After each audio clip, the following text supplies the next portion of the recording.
तो जहाँ रुके रहा सुना जे घर वहाँ रुके रहा वो घर में बढ़िया बढ़िया सुखा घर देख ले तो देखो तोर बारी वाला बिही खाए के बहाना आता हाँ तो आहो कि नहीं आहो आज देखो ले तो बैठो और तुम्हार बारी के बिही वो तुरी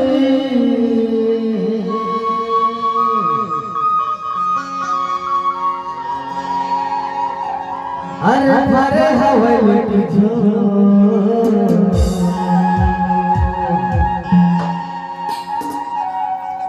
खाए बढ़िया हो मोर मायारू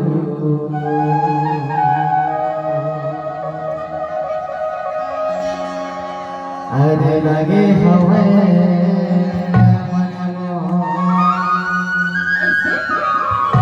अबे तो बैठो तो बारी में भी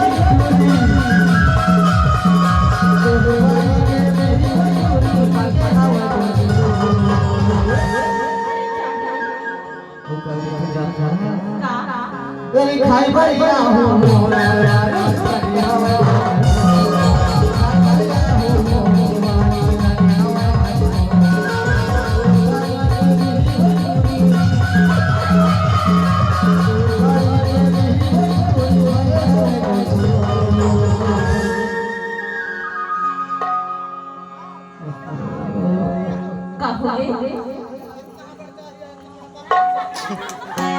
अरे खाई बढ़िया हो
अरे खाई बढ़िया हो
कह देना